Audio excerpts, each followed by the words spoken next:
So we got some big news this week that most people have obviously seen via social media slash the interweb with the popularity of the Belgian Waffle Ride just growing, and now what was one is now three.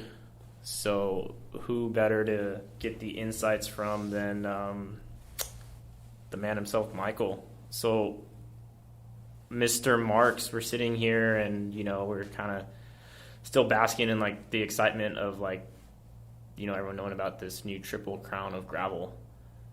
How about we start with, where did this really come from? Or maybe when did this idea start, percolating with you about taking it outside of San Diego? Well, sadly, these things always take a long time. You have an idea. I suppose that's why so many good ideas never actually come to fruition, because they're arduous to arrive at. But a few years ago, we started dreaming of what would a Belgian waffle ride look like in Canada or Japan, or better yet, in Boulder. And we started looking at different locations, speaking with different people. People would contact us about putting them on. But for every one of those great ideas, there were, hundreds of hurdles for each one. And the one in Asheville was sort of the easiest one because everything was yes, yes, yes. Is there a demand for this on the East Coast? Do they really have anything like it? No. Was there a demand? Yes. Were there venues that could offer us the type of terrain that we want, which is some road and lots of gravel, but also technical, rocky, sandy, challenging off-road sectors that sort of mimic what we have here in San Diego.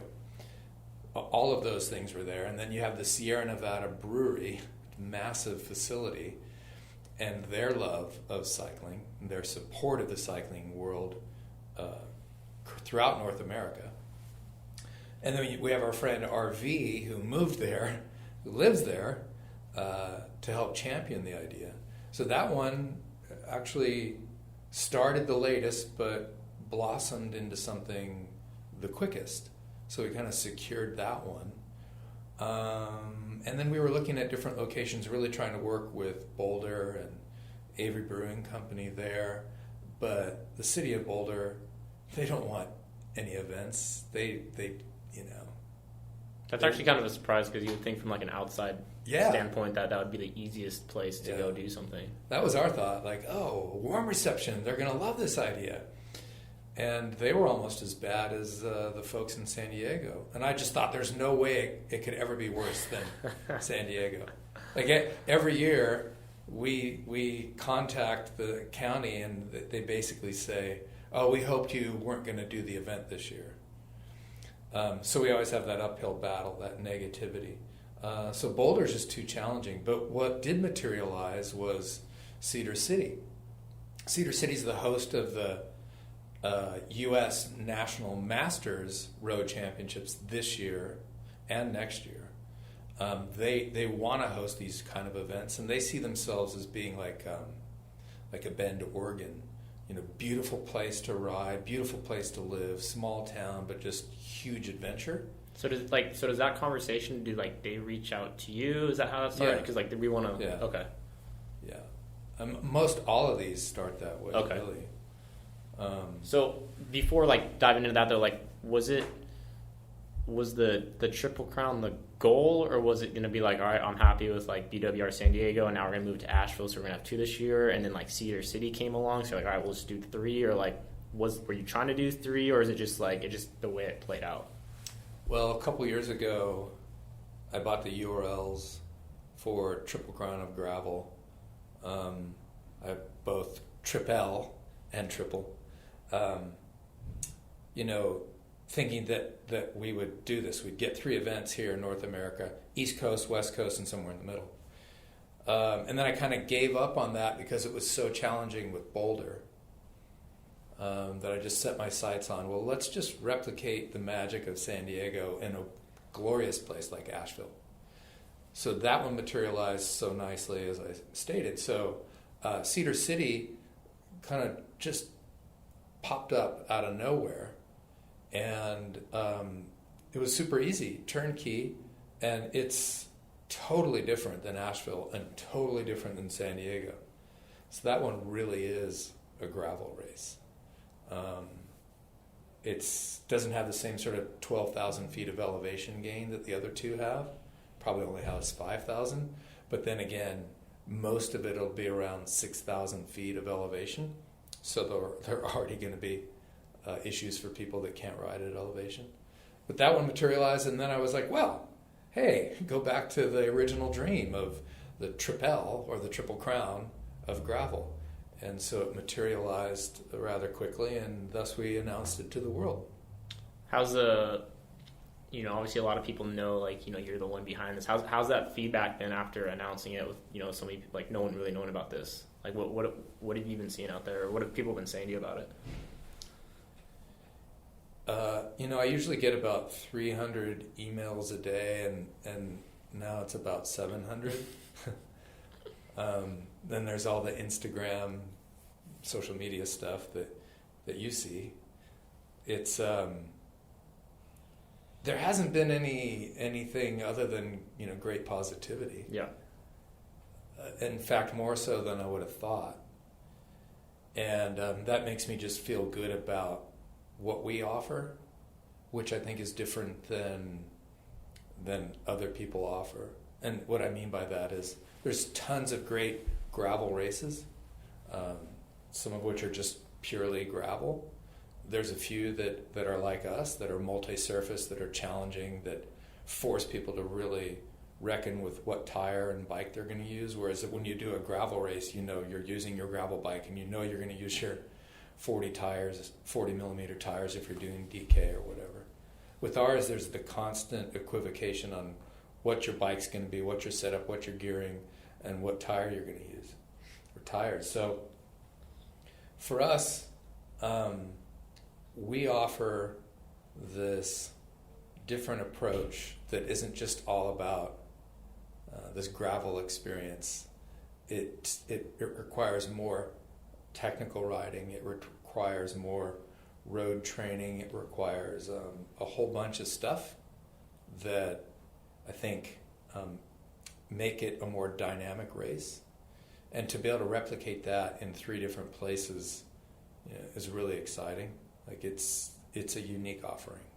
So speaking on that, as far as you're going to replicate this, everyone that's done San Diego once, twice, or how many times, they kind of know the vibe. They know what's there to offer. They get it. And yeah. I don't think it's really been done too much to where a standalone event that does offer that will move, like to a new spot. Yeah. So what, if you could tell people, like, what are you going to pull from San Diego or like the BWR vibe, and then you're going to go to a new spot and recreate it there? Like, what can they expect to where they will see the similarities? Yeah, that's a good question, because the answer articulates the difference between our event and those other great gravel events out there, which is our races are 140-ish miles, 20 to 30 off-road sectors, punctuated by road stuff. We offer 10 feed zones, whereas a lot of those races don't give anything. There's no support. Yeah. We have anywhere from 10 to 20 on-course road vehicles following the entire race, male and female, there for support.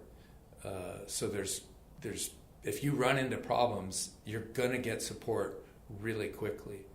All the dirt sectors have roving mechanics that are there to fix your flat or fix your issue and to get you going. Those things aren't available in any of the other races, so maybe that is a nice amenity that we offer. People don't have to worry about their food intake, because we'll have food for them. We have great sponsors for that.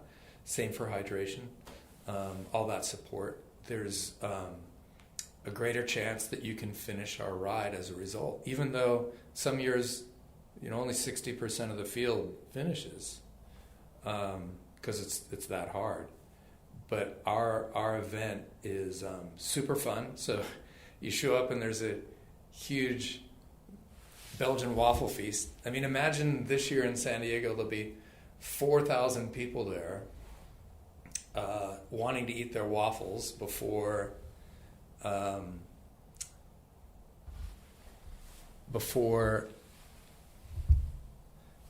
the event goes off, right? Which is like just in At the Matt House. Logistically, One year how do you feed one year the race was pushed 4,000 back a little people? bit because the line was so long for the waffles. Yeah, we did. We Yeah. like, postponed it 30 minutes. People want their waffles, which is great. And then, it's this Belgian bender that's punctuated by a 6, 7, or 14-hour ride, depending on who you are.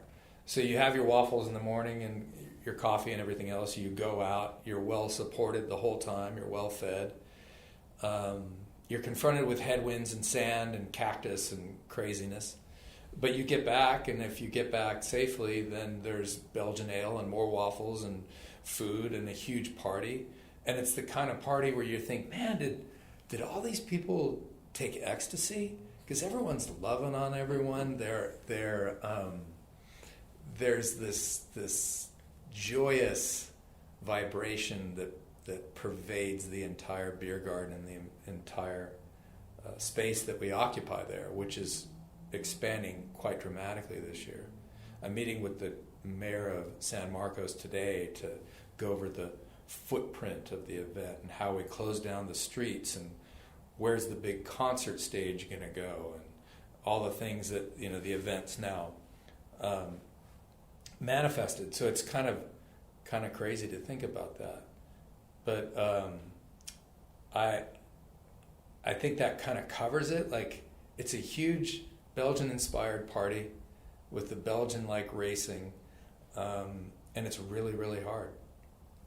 So moving forward, is there anything you want to maybe, obviously there's so much news coming out around these events, like almost seems like by the day. What's next, or what can people expect, or anything you can fill people in on that maybe keep an eye out for? Yeah, so like Tripel Crown will actually start with the Asheville event, so as not to preclude anyone that's already signed up or not signed up for San Diego. Starts with Asheville, then goes to Cedar City, and then culminates in the big event in San Diego in 2021. So that the season sort of transcends the new year into May, and it's only fitting to have the finale be at the big event. And if we're at if there's 4,000 people that end up racing this year, if the county permits it, what does that look like next year? Where do we move the venue to accommodate 5, 6, or 10,000 riders? How do we manage the growth of this thing so that people still get an incredible experience? Those are the things that I worry about. But start in Asheville, go to Cedar City, finish in San Diego.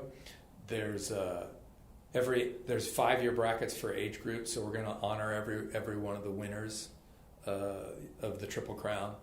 There'll be a prize purse for the top 3 male and female, at least top 3 across that. And then what we're working on is what is the huge prize if someone ends up winning all 3, male or female. So we're working on what that massive prize purse would be. But that alone will be newsworthy. So those are exciting things that are going to be relayed one by one to the cycling community over the next 2 months. All right. Well, I'm sure we're going to be hearing a lot more than soon on your end about all these 3 events coming out and the excitement behind that. But yeah, we're looking forward to it, and it's all exciting stuff. It's exciting and tiring. I'm tired. Did you think, was this planned 9 years ago? 9 years ago, we just wanted to have the greatest one-day bike race in the U.S. And we're still working on that, but maybe we're getting closer. Just chipping away. Like, that's our version of heaven. And it seems like it's becoming more and more evident. All right. Well, much appreciated, Michael. And as always, thank you for the time. Cool. Thanks.